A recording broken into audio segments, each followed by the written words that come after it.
speaker today is Dr. Patricia Schmidt, also known as Dr. Pat. And she's been in position for over 20 years, right? Yeah, I mean, I graduated under, let's see, medical school in '87, so. Okay. She was voted Physician of the Year by MHPCO, Michigan Hospitality Care Organization, and also Educator of the Year, 2 different years. Please welcome her. She's going to give us a nice presentation on how to teach our volunteers how to document decline. All right. I greatly appreciate it. Volunteers are one of the strongest parts of what I see in hospice as being important, and that as volunteer coordinators, we bring that voice to the table. Maureen, actually this particular presentation has its roots in the volunteer symposium from last fall, when I presented it because people wanted to know how to start to document decline. And it was geared toward volunteer coordinators and hospice volunteers, and then I was asked to bring it to all the hospice volunteer coordinators because you're the trainers who train the volunteers. So I appreciate the invitation to be here. You've gotten some handouts. Let me give you my disclosures. Pretty much I have to change that I'm no longer the chair. But I am on the education committee for the American Academy of Hospice and Palliative Medicine, looking at how medical directors are certified in that. So what you're going to get today is that we're going to look at 4 pathways to the dying process. We're going to look at some common signs of decline, and we're going to look at disease-specific signs of decline. What we're looking at in hospice, the biggest thing that the medical director needs to do is document decline. All right, so that's my job. My job is prognosis. Your job as volunteer coordinators and servicing the volunteers is to help them help me frame that. So what does prognosis do? Well, it's a two-way street. If I understand what it is that we're looking at with a life-limiting condition, we can get that information to the volunteers so they're aware of what's going on with their patient or resident that they're caring for, that they're supporting, so they're not caught off guard, and that they can also support what social work, spiritual care, nursing, aid is doing, because what does prognosis do? It helps us with life care planning. We all want to know, some of us in this room, I know, I'll speak for myself, I started to get my advance directive. It's in paper, it hasn't been notarized. I have, the trust and the living will and all that kind of stuff. It's ready now, I have to take it to be notarized. So that's a big step. About 2 years ago, I had none of this. It was just up here. So it's important that we look forward, because even though we're younger, we keep thinking death is farther out from us. We really never know what's around the corner. And so it's important that we understand what's going on. And prognosis provides a framework to make informed decisions. Anymore with healthcare delivery, we want to make sure we know what we're going to do and how we're going to chronic disease manage. Prognosis helps with diagnosis. Is it terminal? How do I determine what's terminal versus a natural course of a condition? Well, sometimes it's the severity of the disease, the burden of the disease that the patient has. Do they have a lot of shortness of breath if they're cardiac or pulmonary patients? Or do they have cancer? Is it incurable? Is everything that the Western medical community done, have they just kind of thrown up their hands and said, you know what, there's no more that we can do. We can't change the course that we're going on. Is the progression, the worsening, as people become more functionally dependent for their cares? This is also helps us determine terminality. What's the rehab potential, comorbidities, and those kinds of things. So these are the disease trajectories that we're going to look at. So the 4 common pathways that we're looking at are death. They don't usually make it into hospice. Cancer, death, organ failure, and frailty. And you can see on this little pie chart that organ failure is about 1/4, 1/3, 1/12. So organ failure and frailty, dementia are about 2/3 of how most older people die. Cancer is about 1/4, and then sudden death is just a very small portion. If you have a sudden death, you're not going to be around to get old, but you can have sudden death when you're in hospice. Sudden death, about 10%. of deaths are caused by sudden death. Accidents, MIs, severe strokes. Usually, it would be any of us could have a sudden death. You're highly functional, boom, then you're gone. Usually, about a year prior to their death, they're able to do all 7 of their ADLs basically. And 1 month prior to death, they've only lost the ability to do 1. So this is an article that looks at functional decline. Cancer. It accounts for about 30% of all deaths. As you know, with most cancer deaths, highly functional. A lot of times they're very functional coming onto hospice. So people think, at least in our hospice, because we take care of so many frail elderly, we always think, well, is this person really eligible for hospice? They can walk, they can talk. Because we're so used to having really, really debilitated patients. So usually they're able to do most of their ADLs a year prior to death, and then by the time of their death, they've lost at least 4 of their ADL functions. A lot of times people live with cancer for a very long period of time. We know now that cancer has become a chronic disease in some states. Prostate cancer, colon cancer, some breast cancers, people live 20 years after the diagnosis with fairly good life, and then there's an event that starts to create the downward spiral. Just like diabetes, just like hypertension, just like AIDS are all chronic diseases now. You've probably seen some of these lines before. These are the trajectories that we talk about. Sometimes my team see me drawing the lines in the air during IBG.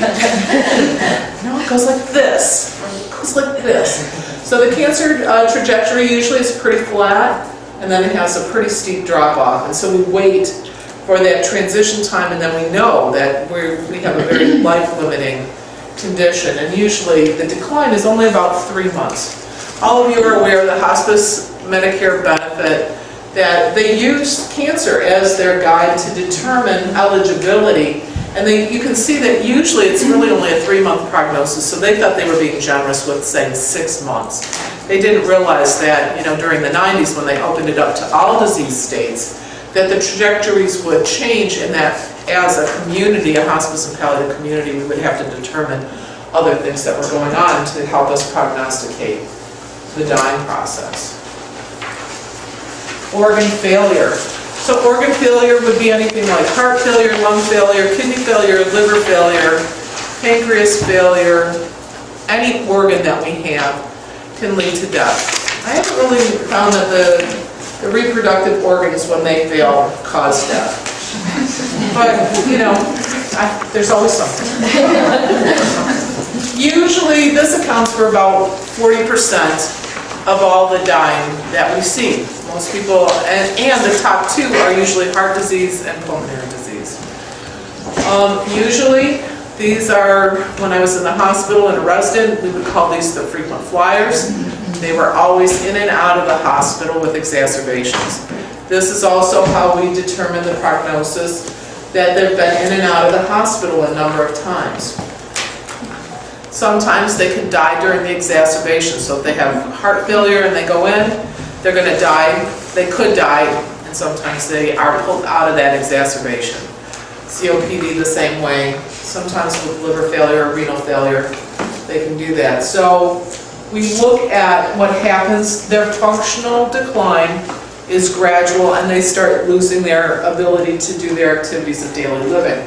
So that by the time they're dying, they're only down to about 4. They've lost about 4 ADLs that they're able to do. So out of 7, they're only doing about 3 things. And you can see that this is that kind of rocky roller coaster kind of sign of decline, where it's punctuated by exacerbations. When the person comes on hospice, it doesn't mean that we eliminate their exacerbations. They still have them. It's just that we're able to help them through them a little bit better sometimes, or sometimes that is their dying process. So the hospice volunteers, it's important for them to realize, how do these trajectories, how do they affect what we're going to see with the decline? That we're going to see punctuations with those who have heart disease, lung disease, punctuations with cancer patients. We're going to be pretty good up until the decline hits. I think it's helpful that the volunteers have an idea of what's going on in this picture. It's going to help them not only for the care of the residents they're with, but also in their own life with the people that they love and care for, so that they can be aware of what's going on. Frailty is about 30%. Mostly it's elderly women with multiple comorbidities, so those of us who live nice long lives into our 80s, 90s, and 100s will be the ones who will expected to have frailty. Dementia is often present. It doesn't have to be present. Sometimes there's just some mild cognitive impairment, but this seems to be part of this picture. It's a very slow rate of decline. When I first started in hospice, we had a number of patients who were on with dementia, and everybody said, well, they're declining. Well, my question now to people is this the decline we see with the natural course of the disease, because we know people are going to decline, or can you help me get information that's going to prognosticate 6 months or less? So that's the big question, because the decline in Alzheimer's disease is over a period of 20 years. And if you come on to hospice and you're still talking just a little bit, and maybe you're walking a little bit, that's still 5 years out from their dying process, if there's nothing else that's going on. So anymore with the new Medicare regs, we want to be as precise as possible. These are the patients that you know are going to probably come on and go off hospice, especially if they're in the nursing home. That's going to be expected because Medicare is scrutinizing the nursing home, and they're scrutinizing hospices that provide care in the nursing home. So that's an area and a population, the frail elderly, that are caught in the middle with this whole thing. But it's very important so that we know when is the person custodial and when are they declining. What are the signs of decline with frailty? Skin infection, weight loss. It's like being on one of those slides.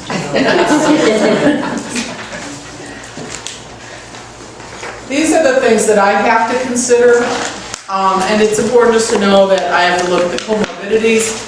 What are all the other illnesses? How does the trajectory go? Where are we starting? Is it like going on the dragster at Cedar Point that goes up and then comes down? Is it more like Maverick where you start out, go up, come down, make the Heartline loop, and then end up back in the station? Or is it like the new windsweeper that's just going to take you round and round in circles over the lake? So that's what we look at. We look at the rate of decline. We look at their nutritional status. What are they eating? This is like my favorite job as a doctor is to tell people you can eat ice cream, chocolate, and potato chips. That's your diet now. When I was in practice, it's like, oh, you got to cut those things out. Now I can tell everybody they can. So you want to look at nutritional status, what their functional ability is. We always talk about their ADLs. What's their cognitive status? Age and gender plays into this. Number of hospitalizations, and also the will to live. We talk about it in our own circles, but we don't always pull it to the IDG table at times. And I think that it's important. I think that it's important that it's in this slide, because these are slides that were actually geared toward physicians that I pulled to you, and it's just that it's important. Hospice volunteers, and then I was asked to bring it to all the hospice volunteer coordinators, because you're the trainers who train the volunteers. So I appreciate the invitation to be here. You've gotten some handouts. Let me give you my disclosures. Pretty much I have to change that I'm no longer the chair. But I am on the education committee for the American Academy of Hospice and Palliative Medicine, looking at how medical directors are certain coordinators and servicing the volunteers, is to help them help me frame that. So what does prognosis do? Well, it's a two-way street. If I understand what it is that we're looking at with a life-limiting condition, we can get that information to the volunteers so they're aware of what's going on with their patient or resident that they're caring for, that they're supporting, so they're not caught off guard, and that they can also support with social work, spiritual care, nursing. AID is doing. All right. I greatly appreciate it. Volunteers are one of the strongest parts of what I see in hospice as being important, and that as volunteer coordinators, you bring that voice to the table. Maureen, actually, this particular presentation has its roots in the volunteer symposium from last fall when I presented it because people wanted to know how to start to document decline. It was geared toward volunteer coordinators and... Our final speaker today is Dr. Patricia Schmidt, also known as Dr. Pat.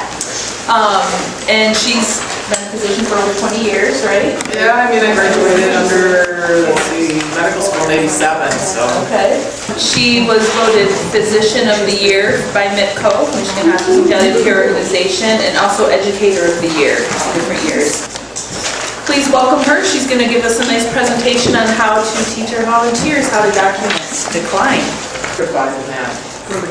So what you're going to get today is that we're going to look at 4 pathways to the dying process. We're going to look at some common signs of decline. And we're going to look at disease-specific signs of decline. What we're looking at in hospice, the biggest thing that the medical director needs to do is document decline. All right, so that's my job. My job is prognosis. Your job as volunteer